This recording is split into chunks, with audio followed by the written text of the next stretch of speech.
consultant. Oh, very good. And we're without Susan today. We're without Susan. Boo!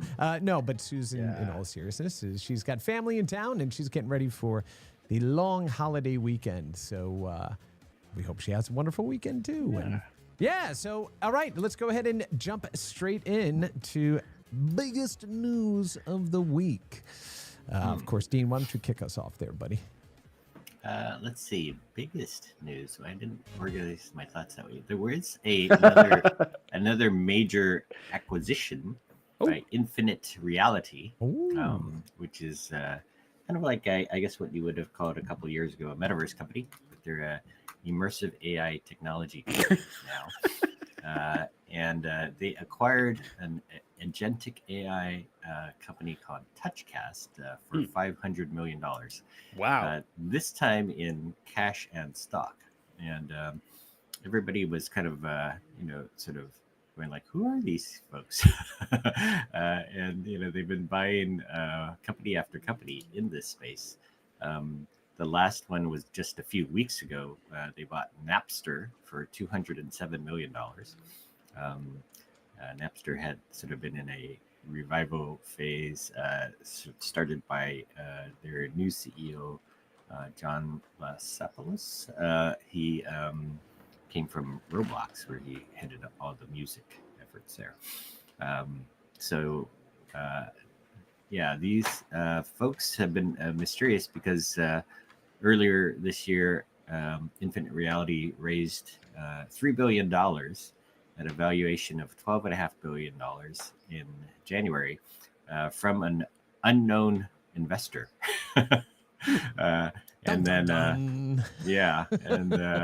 And so everybody's going like, what's going on here? But there's some veteran folks involved. Amish Shah, who's the chief business officer, has been through 5 different startups and sales. John Acunto is the CEO. Not too much to show for it, but they have 300 employees now, and the latest valuation for them is $15.5 billion. Wow. So there must be something there, right? Yeah. Okay. So you don't just buy any AI company for $500 million in a deal that includes cash. You don't, Dean, in this I can't go into the store and do that, but yes, these guys are shopping. They're shopping, all right. That's great. They got money to spend. Yeah. Good job, guys. Yeah, 500 million. You all keep talking. I'm going to go ahead and check in on the chat here and just stay up to date with everybody. Well, I did see demos of what they do, which is sort of like creates AI avatar, human-like greeters at virtual stores. And so they will welcome you into the store and say, well, what would you like to buy today? Things like that. And they can take a web link. These TouchCast folks can take a web link and then turn it into a virtual sort of 3D store in a moment. So that was interesting. They did that with VentureBeat, and you can see like little stories that were in various places that you can click on. So awesome. But maybe more down to earth things. There was a new game launched this week into early access. It was RuneScape Dragon Wilds. Oh yeah, let's it jump is over at there.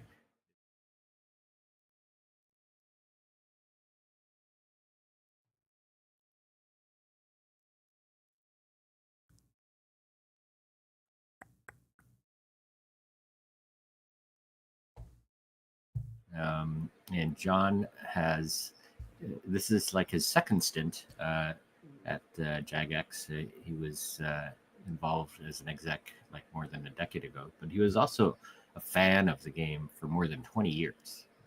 And so interesting qualification for running RuneScape and Jagex. And the game it's an online fantasy online game world, and to date, it's generated $3 billion in revenues. And it's had 300 million registered users over the decades. Right. Came out first in 2001, and they still have 1.3 million active subscribers. Wow. It came out in 2001. I wonder what technology enabled them to do that. Flash. Okay, you, there's a reason why we're not going to do this live in a studio, right? Because you would get a smack for that. No, baby, that's 100% Java straight up, right? So two of the biggest games, Java. right? RuneScape and Minecraft. Boy, man, that Java stuff really was just terrible to make hit games with. I tell you what. And Mark, you will. I'm going to have to punch you when I see you next. How dare you, sir?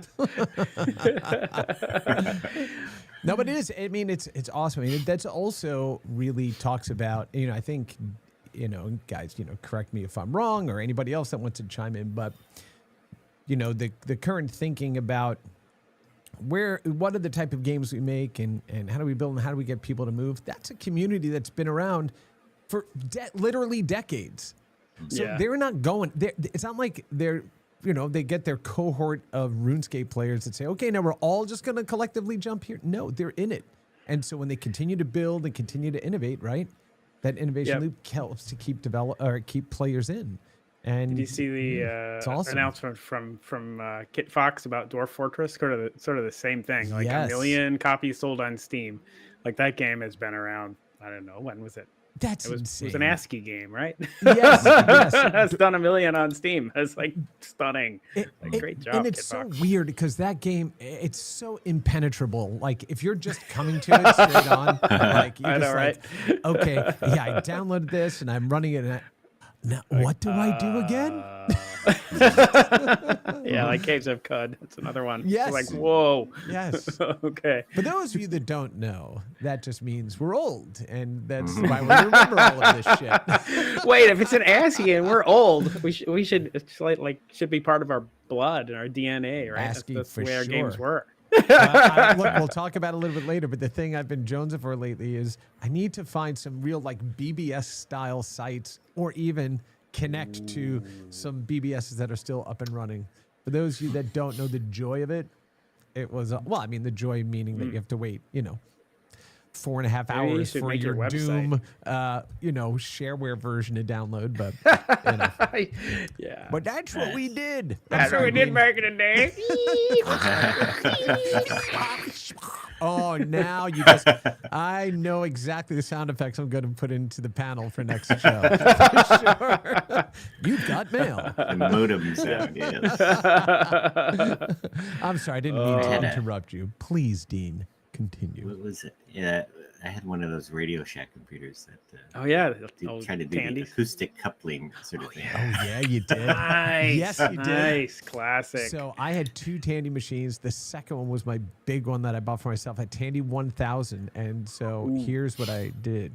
If you replace the 8088 that was in that machine, you could replace it with an NEC V20, which reduced the cycle instruction timer from like 6 to 4.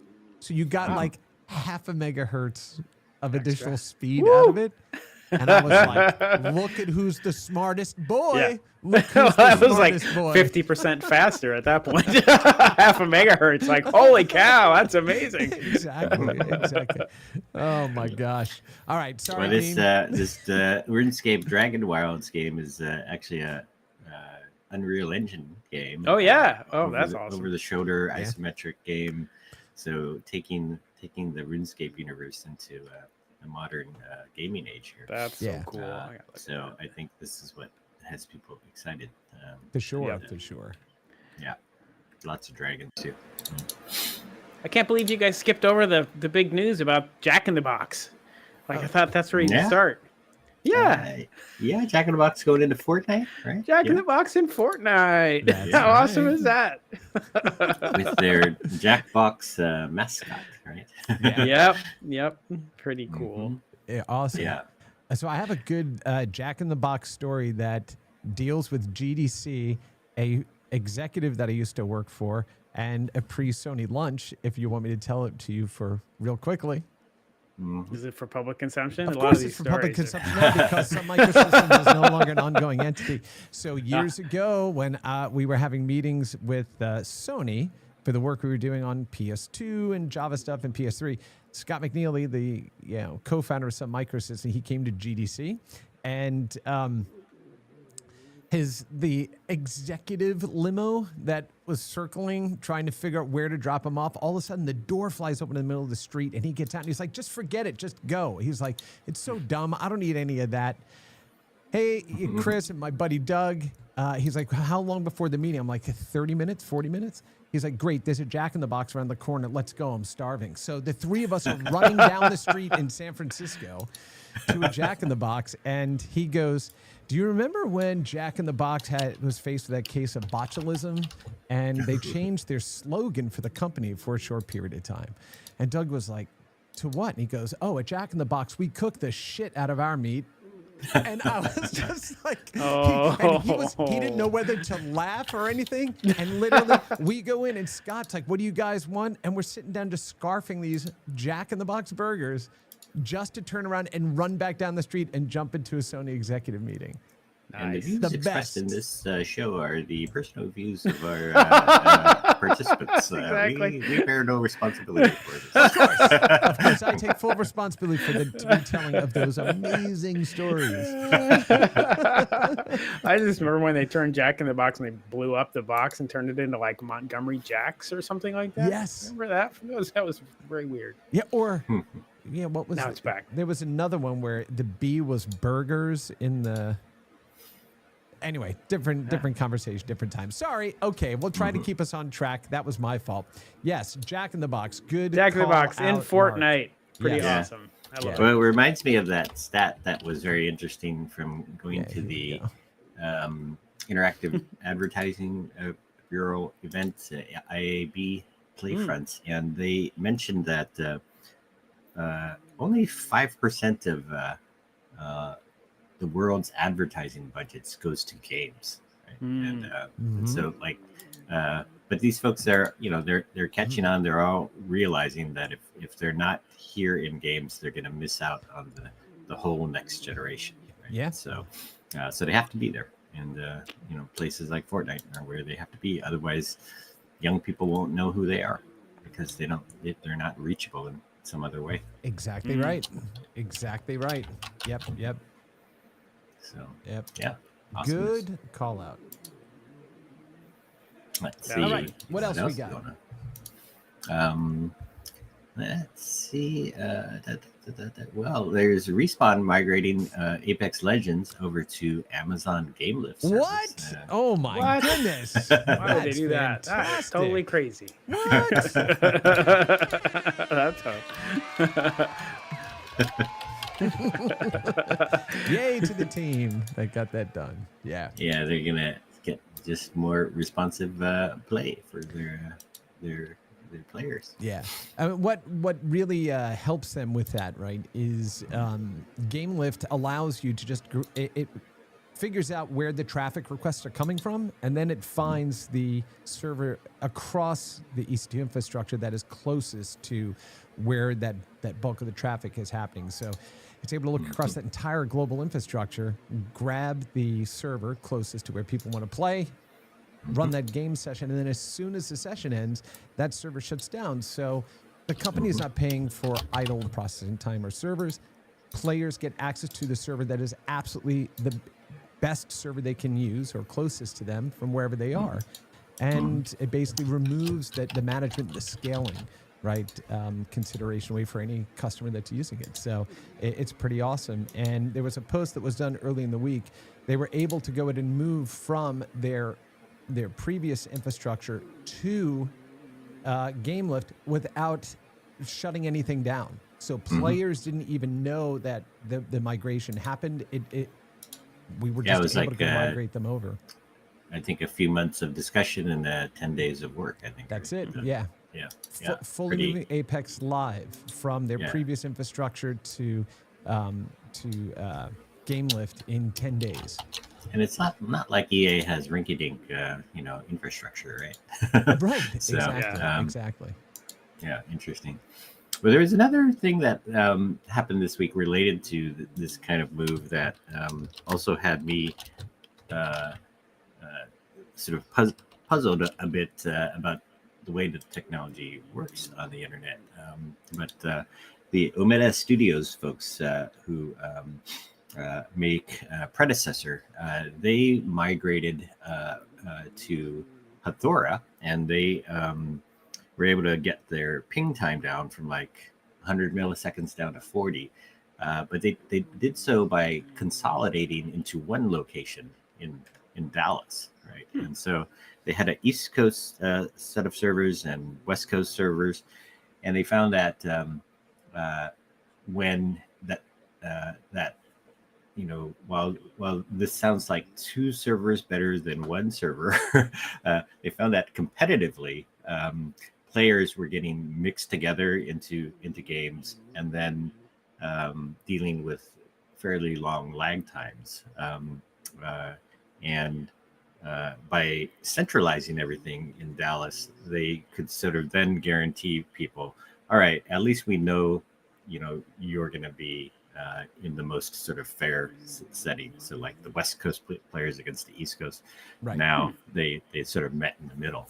But yeah, it's kind of like the opposite of what you just said is happening with Amazon, where they're going to a more local server location in order to play, right? And so, I don't know how the internet works, but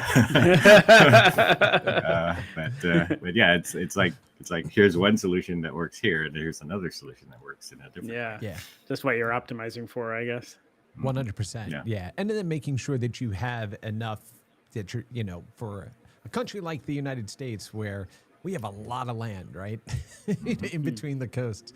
And so sometimes you optimize for the coast, but then to spin up what are called local zones, like in the middle of the country, then goes and helps to smooth out latency issues or people having to traverse from one coast to the other can meet in the middle there, and everybody gets better gameplay, right? So depending on the type of game, depending on your system dependencies, right? There are a variety of different ways to go ahead and optimize for that in a global infrastructure. But it's not trivial, right? And it still remains complex, but trying to help make it easier, right, for players. Okay, this is. I've talked enough about AWS now. Good. Let's just get back to game news.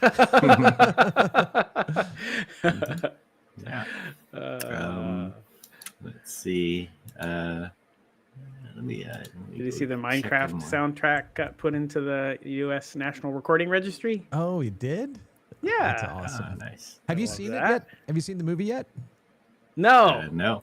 I still need But to do that. the movie has now passed 565. Yeah, 565 million dollars in 2 weeks. That's so crazy. Biggest movie of the year, and best launch ever for a video game movie. So Nintendo has to worry about having their crown taken away from them. Super Mario Brothers movie, which generated $1.3 billion box office. So this could be bigger. But I mean, this goes back to what we were just talking about how brands need to understand the language that the rising tide of their user base and where they live and what that's going to look like, right? Yes, the world grew up on Mario like we all did. But Minecraft is not just about the game, it's the community. That's what's driving this, right? And so, really important to be where the community lives. And they live in video games. They live in game platforms, right?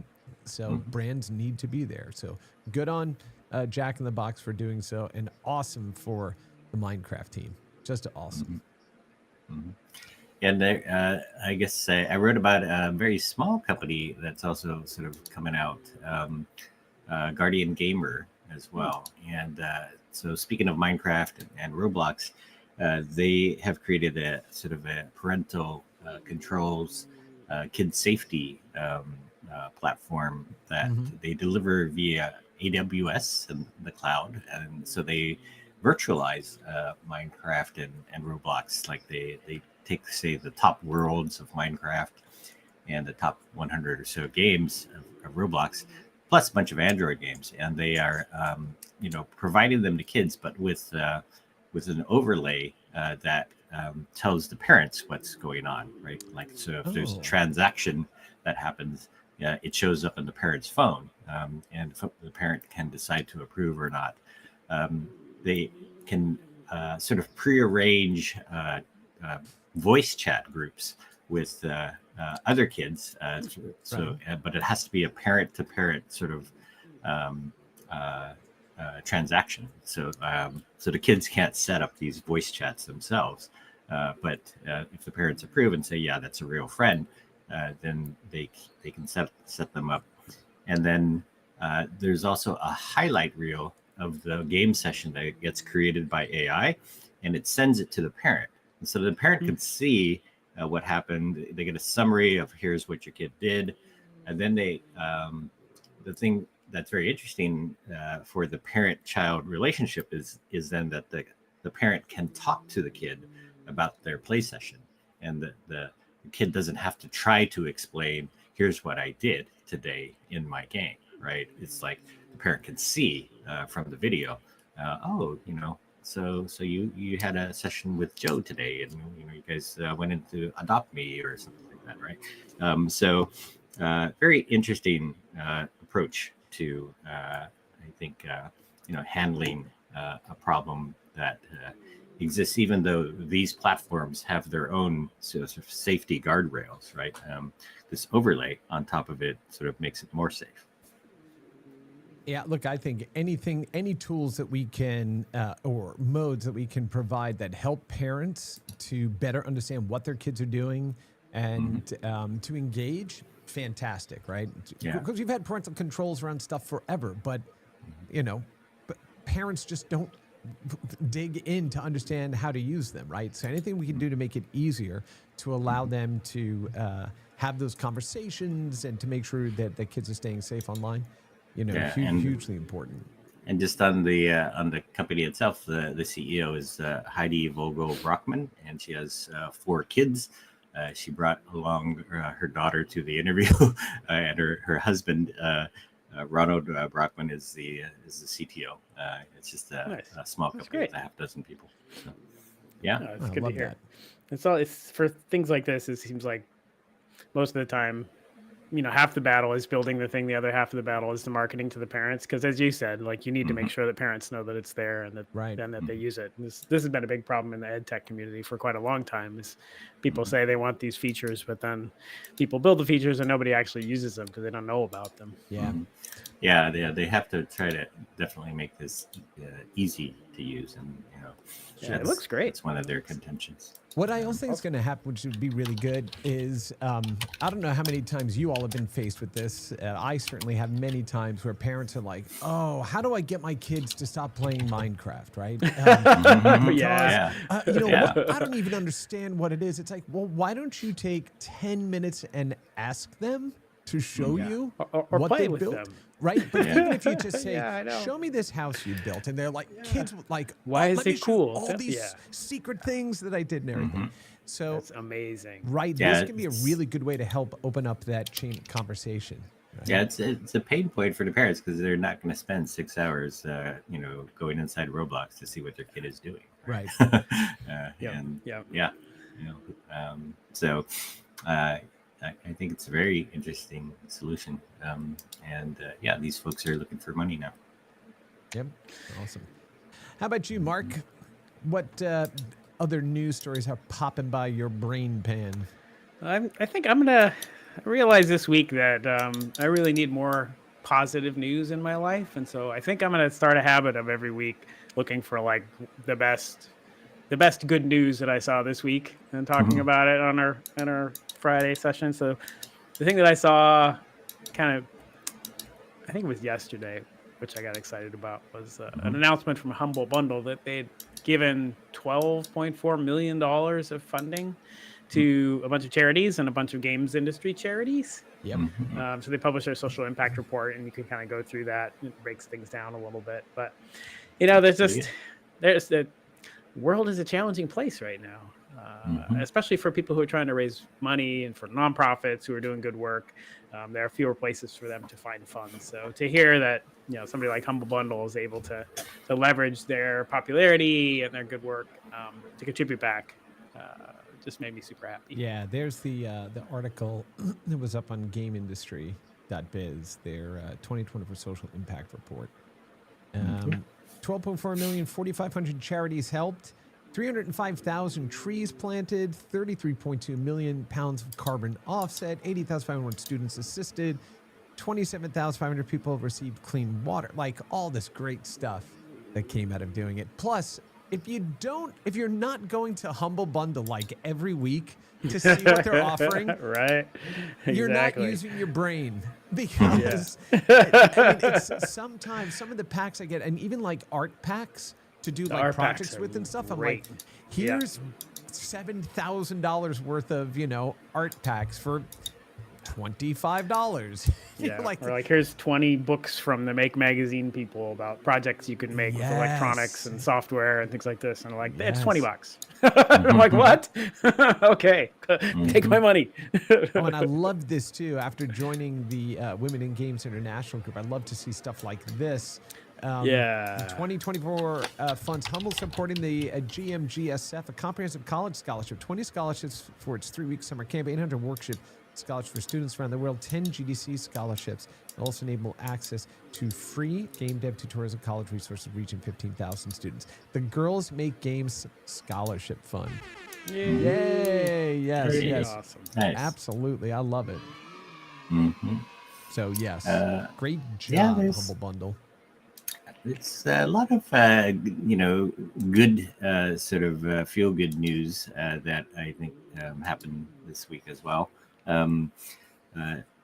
Another one is Day Zero Productions. Is a LA production company started by Trevor Noah, and they're launching a game jam with Anima Interactive and Cinereach, and Nice. it's called Day Zero Games Solar Punk Jam. So it's encouraging people to make games in the solar punk genre, which do you guys know what that is? I have no idea. Yeah, Solar punk. it's like a game with a look that is energy conscious, sort of like cool. things like I don't know, organic natural water pipes and solar roofs in fantasy settings. And Jen McLean's startup has this kind of look. We talked about that earlier. That her new company is making a new game, and it's called Dragon Snacks Games. They're trying to build like a social game for young people, and the look is really cool, vibrant. It sort of mixes nature with technology, and I think it's very interesting. So this game jam is going to be all about sort of this sort of environmentally conscious kinds of game settings. I love that. Also, since you brought up our good friend Jen McLean, who we've all known since she started in games, right? Since almost all of us did.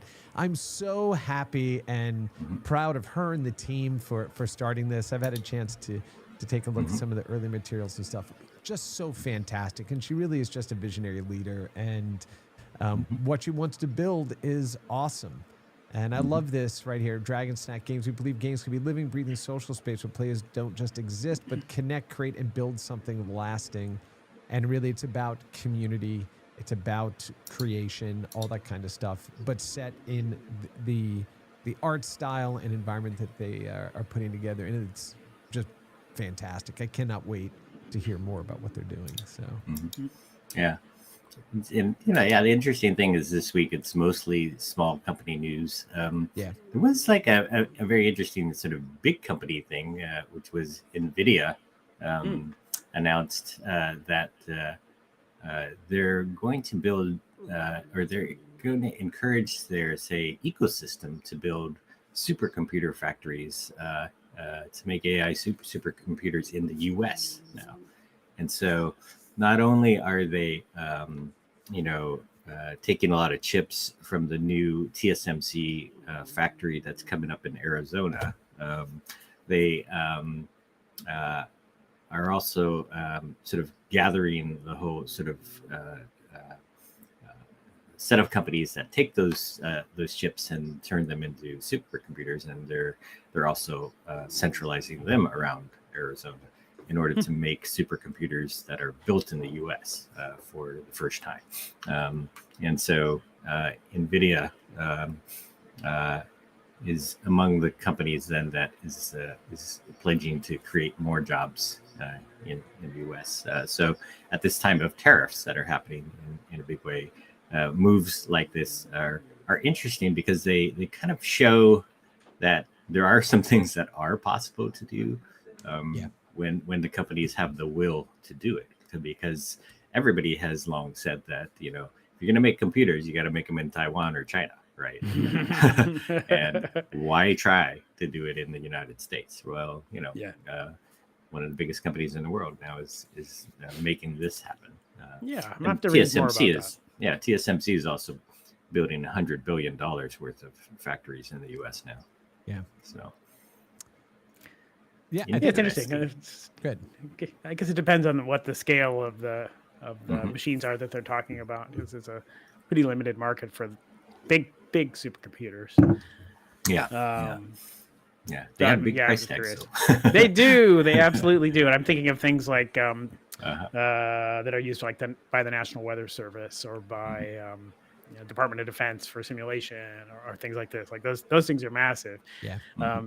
The mid tier of those, I'm curious to hear more about what it is that they're doing. Certainly, it seems like the growth at the moment is for machines that can do inferencing or generating AI models.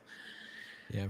And there's a big market for that, and NVIDIA is right in the middle of it. So if they're doing it in the U.S., that's good. Yeah. Good. Well, look, I mean, if they can't get those supercomputers built, they can always do what the Air Force did and connect 1,760 PlayStation 3s to build a supercomputer back in 2010. Yeah, I remember that. Yes, you do. Yeah. And then Mark was the one that was brought in to teach them how to actually program for those SSPs. Back in the day. I just remember running into Mark as he was preparing for a presentation at GDC one year, and he's just like, oh my God, how am I going to get through all of this in the 1 hour I have? There's no way to explain this. Yeah, I just remember like one of the things that has survived that period of time was my assertion that the PS3 was going to be easier to program for because we were putting so much effort into making it easier to program for. And which was true and didn't really, it was not easy to program for. Yeah, no.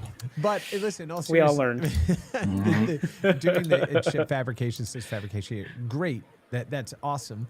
Of course, we still have to work out things like rare earth material supply chain and stuff like that. Yeah, where are we going to get those, huh? Yeah. So it's one thing to build a factory, it's another thing to actually have the fuel to put into it, right, to get an output. So it's complex, but it is good to see shoring that tariff situation is still pretty tense right now. And that was part of the latest is that China cut off our rare earth minerals flow, and then Trump sort of implemented electronics tariffs at 145%, and then he backed off the next day, and then later on, somebody in his administration said, "Oh yeah, we're actually going to have more tariffs coming in the future." Right. So kind of uncertain times, and the stock market does not love this. No, but video games are a great way to go ahead and escape from the worlds you want to, and Yeah. Enjoy some of that. And I would say to JP in games, the yeah. chat here real quickly. He said, I would focus on cross-functional industrial manufacturing across segments. Chips and material science would be my personal focus. Good point. And I meant to also mention before, Daniel Evans said his chief operating officer saw Minecraft last week with their son and said it was great for adults and kids. Called it similar to Shrek in that way. So, excellent. You guys did see that Nintendo came out and said, okay, even though the tariffs are happening, we're still gonna lock in at $449.99 for They Switch 2 sure pre-orders. did. But it sounds like peripherals, accessories might be higher. Sounds like that was kind of left open. Yeah, but at that price point, I feel like people are going to buy the system.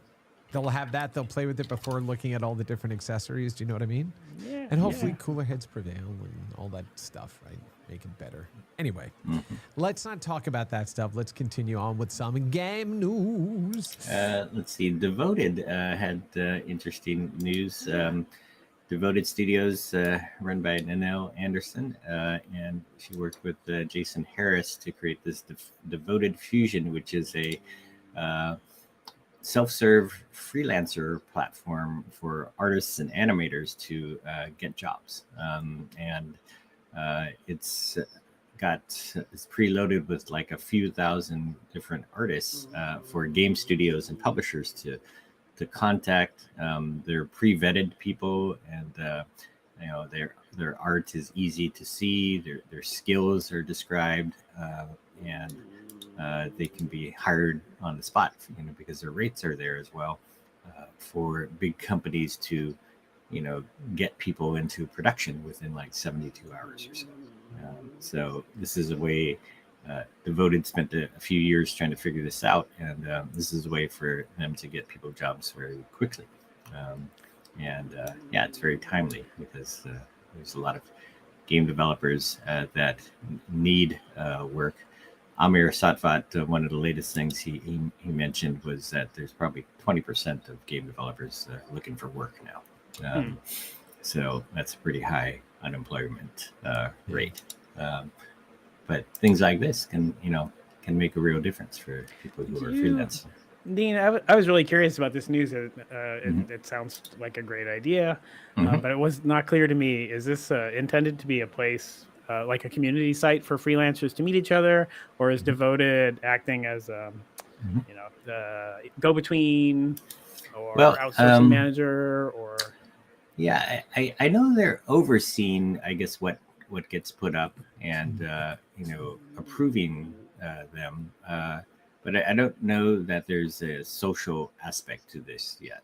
So far it is like very informational. It's like a self-serve portal, and so Devoted doesn't have to get in the middle of these transactions, right? Rather, it puts up the artists' profiles, and then the companies that are hiring can come in and then hire them directly. Right, and so that's the main purpose for it. So it's like a community marketplace, but Devoted isn't like getting in the middle and taking 5% or something like that. They do have something they're going to charge for, but they haven't figured that out yet. They are right now. I don't know exactly what they're doing on the business model side, but they said it's not ready yet. Okay. Yeah, it's super interesting. I'd love to hear more about it as it evolves. See them do some talks about, find some people who have worked with them and talk about the model. Yeah. Well, I have a news article on your site that I would like to bring up. I'd love to know what you all are thinking. If you've tried this yet, Netflix releases Thronglet's game tied to Black Mirror Plaything episode. Have either of you played the Stranger Things games that were released? Oh yeah. I played a little bit of the Stranger Things games. Yeah. And they're 8-bit games, right? Yeah, 8-bit. The pixel art games. One definitely more ambitious than the other. I think there may even been 3, but the two that I'm really thinking. And they were awesome. I mean, they were really, really good. I mean, they stand alone just as their own product. So this got released. I haven't watched the Black Mirror episode yet, but I am fascinated by the fact that they tied this in and seeing some of the graphics and stuff like that. It reminded me of a game called Pony Canyon. Hmm. Do you remember Pony Canyon? What this No, was? Vaguely. So it starts off this really like bright and cheerful like unicorn game where you're hopping a unicorn over obstacles and stuff. But then the game is actually possessed by like the devil. And so like stuff starts to break apart and breaks the fourth wall, and it gets really ominous, and you have to actually go in and modify like the code loops by putting in arrows to show where it's jumping out of seat, like crazy. So all of it, that behind the thin veneer of this cutesy thing is really this horrific, terrible thing. And so I love the concept and really am excited about playing around with it this weekend. This was very well integrated with the show, and the show is episode 7 of the latest season of Black Mirror, season 7, episode 7, and it does break the fourth wall in different ways. It also brings back the game developer who was sort of the I don't know, the villainous guy in Bandersnatch, right? Black Mirror Bandersnatch. Yes, And his company, was it Thundersoft Games, is back as well, creating this new game about a throng of little creatures that you raise and bring up, and then have to take care of, and they become more and more demanding, and they multiply, right? So. Yeah, it's like Trouble with Tribbles. If you remember that old Star Trek Uh-huh. episode, right? Exactly. Yeah. And from Bandersnatch, that was such a great show, except for that one middle segment, the diatribe about, oh, we're like Pac-Man in the maze and it's monsters and hallucinogenics. You're like, okay, that was written by somebody who's not in the games industry. But everything else is really good. And the game he was making was Nosedive in Bandersnatch. And it was an interactive film where you could choose, which way the plot was going to go. Right. Yeah. The most successful of them. Right. And then Netflix, as you said, stopped doing those types of shows because you're making 5 shows basically. Right. Because you have to film each one of the endings. You got to make sure. If you go online, you can look up like the logic tree or the story branching for Bandersnatch. It shows you every possible ending and stuff. It's really, really cool. But I felt the fact that a community sat down and mapped that out together. That's so awesome. The meta game behind it, That reminded me of Quantum Break as well, where they had sort of video cinematics for every different kind of choice you would make, and then lead you down different paths. That was a Remedy's game for Xbox, and they had to film dozens of endings because of all the branches. Yep. Awesome.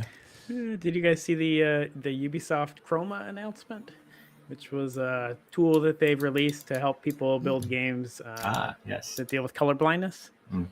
Yeah, which I think is awesome. fantastic. Yeah, I didn't get to that one because they gave me no time to write it. What the heck? You'd think they would want to get the word out. I'm just excited to read about it. Like, I'll try it. It's open source up on GitHub, it looks like.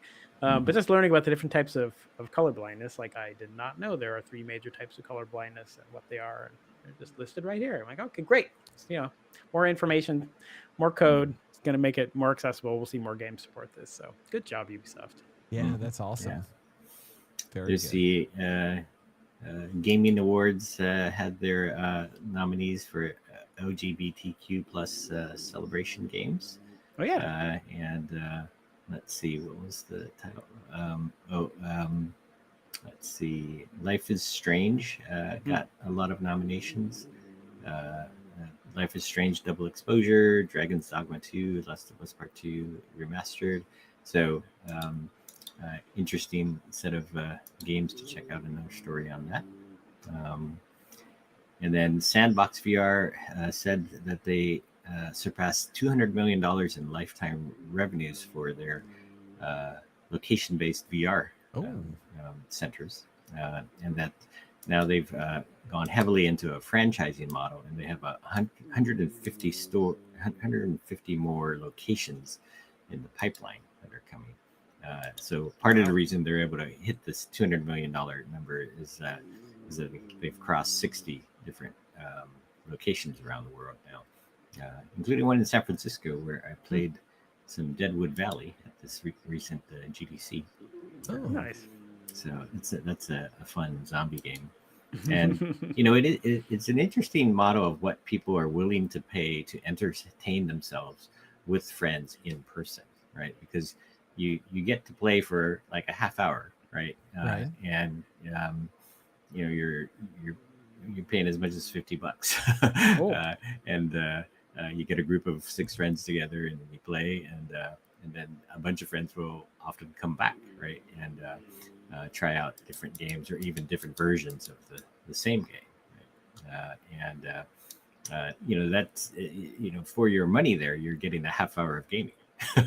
And you think about like what you can get if you were doing this at home, but somehow it's not as fun, right? right. Well, you're paying for the Yeah. experience. A bit, you know, can you own all the assets as NFTs afterwards and sell them? Oh, you can't do that? No. Oh, okay. Yeah, no, you Just can't. wondering. Yeah. But you know, this is a way for a VR company to be extremely successful. Oh, yeah. And I love that. and so interesting. Yeah. Yeah. Well, I have another news, a piece of news we should share. Yeah. Good friend RJ Michael Oh yeah. was just given the yeah. Lifetime Achievement Award at the Reboot Develop Conference, and there he is. That dude is the most. I've used this word to describe him before once to someone. They were like, oh, "That's so perfect for him." He is the most effervescent person I think I've ever met in my life. The guy is always just, even if things are, the discussion has to be about something that is not quite good, he just happens to put the nicest spin on it, the best smile on it, and he speaks so passionately and lovingly about the art and the work. I really can't think of anybody more deserving of it than him. I mean, just look at him getting that award. You know, he is just absolutely brilliant. So Apparently, it surprised him, right? it did. It did. Yeah, let's say Aw, he that's said, good. "Holy F!" They just unexpectedly gave me a Lifetime Achievement Award. So, and he that's is great. just the sweetest guy. One of my personal heroes. So congratulations to RJ. Well deserved, my friend. Yeah, awesome. Yeah, for sure, for sure. Creator of the Amiga, right? Yeah, creator of the Amiga operating system. He got hired into Williams Gaming by Noah Falstein after he had spent over a year literally calling everybody in the company. RJ had gotten a hold of the directory. And then he is working on Sinistar, and they're working on all this stuff. And then a joystick company in the Valley hires him called Amiga. He goes over to this peripheral company, and he writes the operating system, the first true multitasking operating system for a consumer product, and then goes off to create the Atari Lynx, the 3DO. He worked on the Fat Hammer engine for mobile. He worked at Sony on PlayStation. Now he's been at Google for, I think, 13 years or so. He was on the Red Jade project. Which, He was. Oh yeah. All right. So I Wow. told you when I mentioned before why we know all of this shit and keep it in the back of our brains. I have a copy of the Red Jade pitch deck that was made by Ericsson to Sun. I still have it, and I was able to go ahead and get a copy back to RJ, and it's so good. It's so amazingly good. sadly never happened, right? Well, I mean, it didn't. You know, Ericsson is one of those companies that were kind of in the peripheral games, but kept trying to make their way in. Even more recently than people have may imagine. But yeah, their stuff was super ambitious. It was It would have been the follow-on to the Lynx, which was an amazing console for its time. Just not as widely celebrated as it should be. But anyway. All right, that's your bit of game industry nerd news. So, all right. Yay for RJ. Congrats to Yeah. RJ. Congratulations.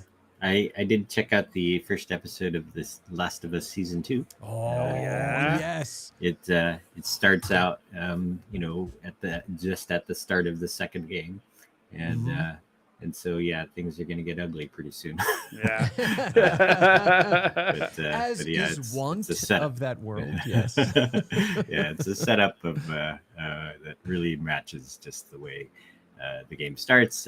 But you know, it's a little jarring in that like everybody is recognizable as the characters you like in the Last of Us game, but they're totally different people on screen, and so interesting how they cast the characters here. Yeah, I know there was a little consternation about one of the characters, but my thing is, these are choices, and these are the people that created them. So let's trust that they have our best interest and the story's best interest at heart. Let's see how it plays out, right? Mm-hmm. Yeah. So, I mean, the first season, I think, clearly was just this pivotal shift, just in the industry and in linear media, because they're like, I don't know about you all, but I would have people, friends in my life going, this is a video game? And I'm like, not only, like, it's the game. They're taking through all the major plot points and beats. And like, how come I've never seen it? I'm like, because you haven't been paying attention. So maybe, so same thing with Fallout, right? Kind of happened too. It's the game like this? It's like, yes, it is. You should probably play. So yeah, very, very cool. All right, we only have about 10 minutes before we wrap up for the long holiday weekend. Well, it's going to be long if you're took off today. It's not long for us because we didn't, and we're here. But what I got else another do we have? one to chat about. It's a company called Pool House. Has raised $34 million from folks like Sharp Alpha, and they're in the third place genre here of entertainment places. And it was started by the Jolliffe brothers, Steve and Dave Jolliffe, who started Topgolf. Right. And so they're going to do for pool what they did for golf. They're starting up with a location in London first, with like 20 pool tables, great restaurant food, drinks, and nothing but pool entertainment, really. That's augmented with technology. And so they didn't describe the technology yet, but you can figure out that maybe that like projectors shining down on a pool table and showing you like what shot to make or something like that. That's cool. Is going to be very helpful for sort of novice pool players, I think. Same way that Topgolf has all these things like the virtual closest to the pin sort of versions of playing golf at a driving range, right? So pretty awesome. And yeah, if they succeeded so well with Topgolf, which they sold for $2 billion.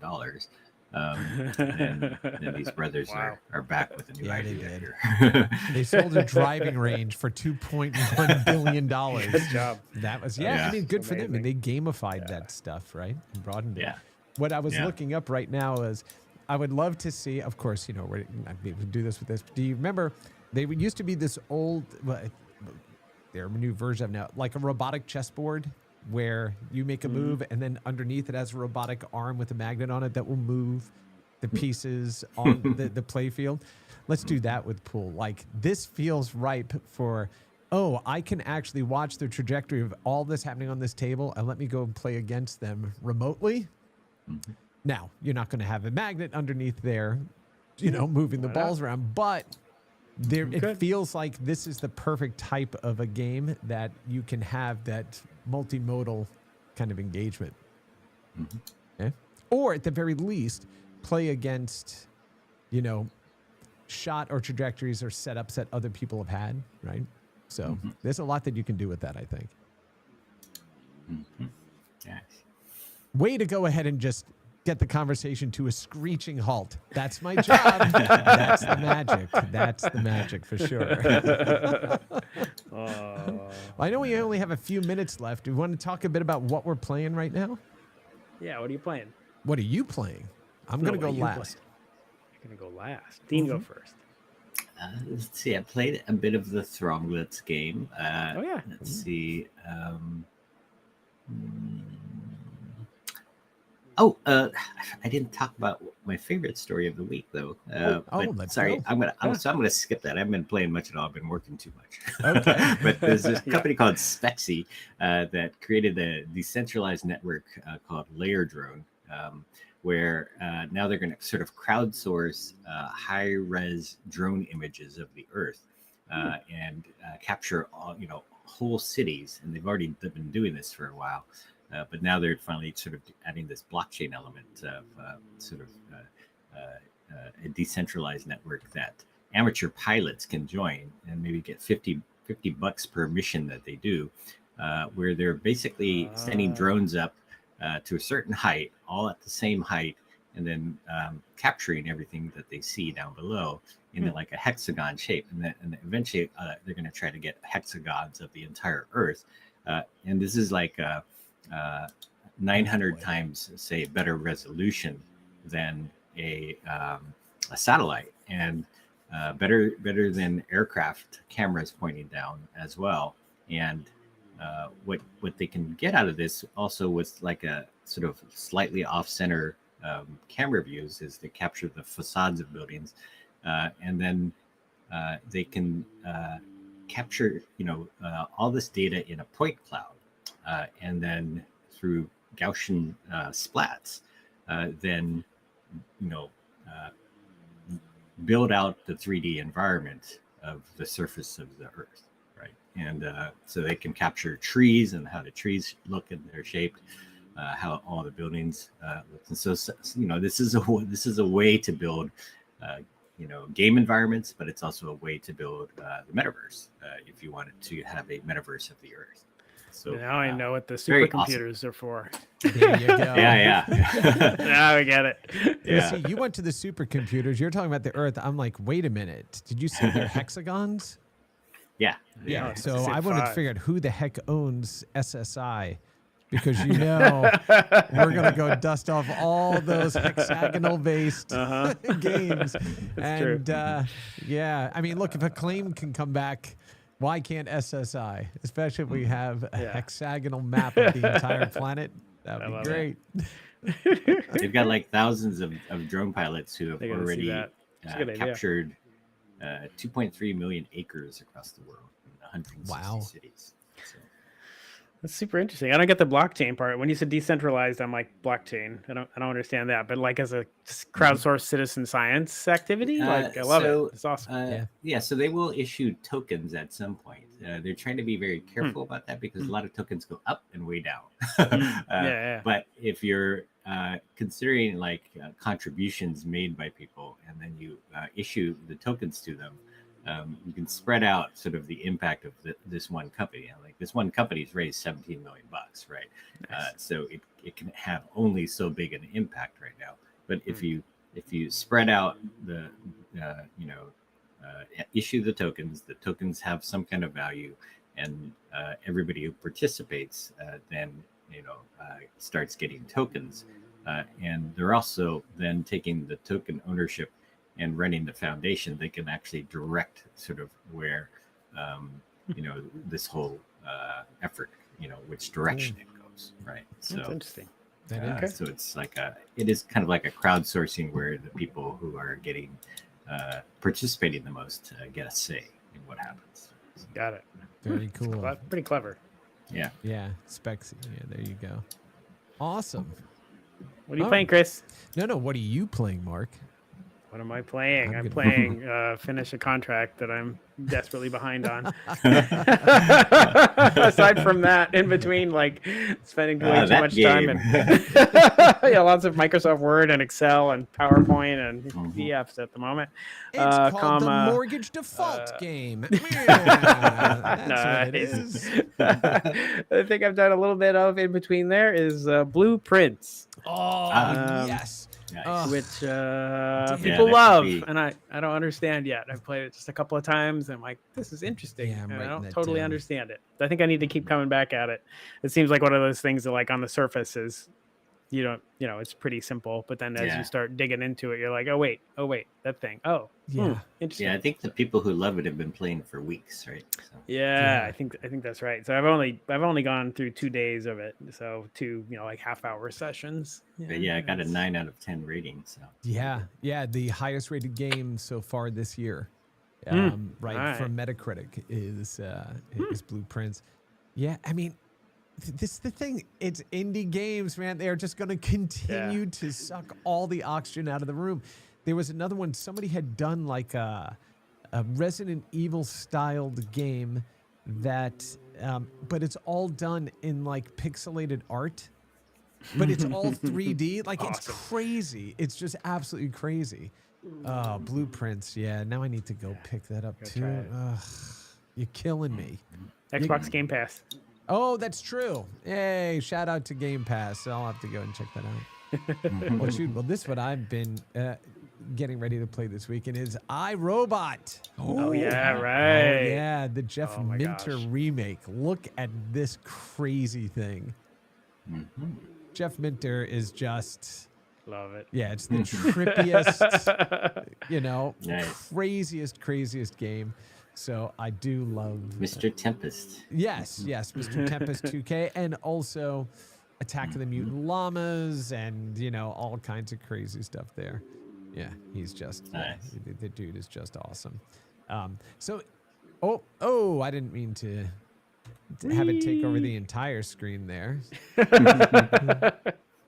Yeah, very very cool. You'll have to Very, let us know what you look think. at that giant eyeball. Can you hear the audio for that? No. All right. Okay. Good. It was blisteringly loud.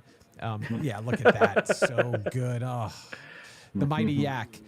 So yeah, there's that. But then I'm also working on this little project, which I absolutely love.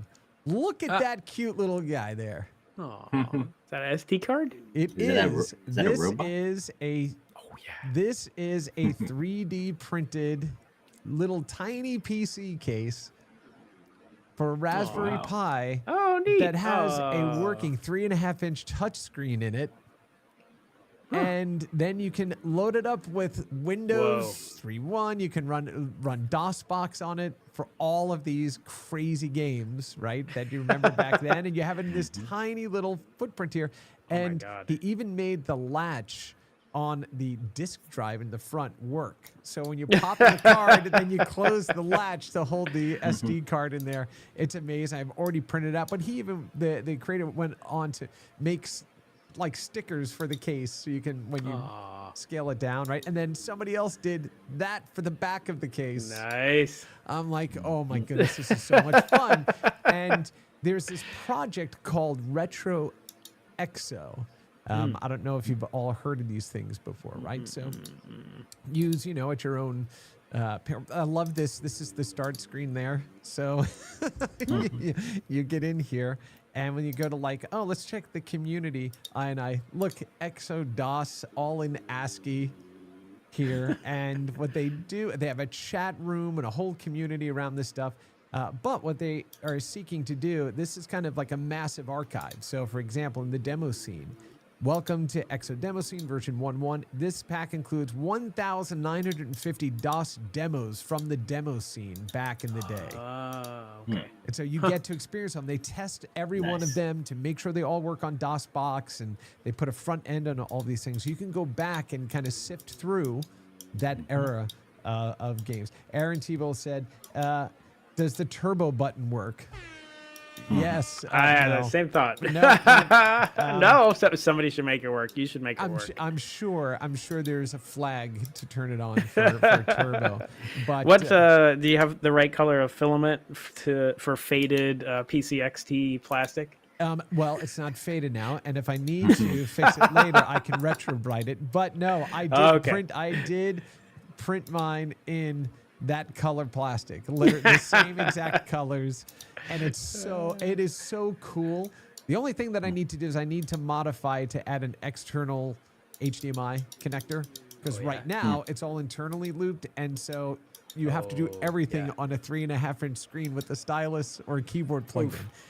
So I won't be doing that, but I will have this finished hopefully over the weekend. And then my wife, of course, goes, What'd you need that for? Because I don't have one sitting on my desk. That looks pretty awesome. You got to show us how it turns out next week. Yes. Next week Nice. I'll be able to show you a little bit of that. But yeah, so that's it. So I'm going to be playing some iRobot. Now I've got to go download Blueprints, of course, and check that out. It's just no time to finish all these games. Dean, I still haven't finished Indiana Jones yet. Oh, yeah. Wow. Now it's out on the PlayStation 5. I know, right? Exactly. So, oh my goodness. All right, but yeah, I know we went over a little bit today, but I'm so glad people were able to hang out with us. And I want to thank my co-hosts, Dean and Mark. Yes, sir. Susan, again, we'll be back next week. But yeah, thanks, gang, for hanging out with us this Friday afternoon and morning out there on the West Coast. And yeah, I hope everyone has a safe, peaceful, and happy holiday weekend, extended week, whatever it is. I hope your weekend is awesome. And yeah, we'll just see you next week on Boss Rush. Thanks, gang. Awesome. Yeah. All right, and we are out of here. Yay. Bye, gang. Bye.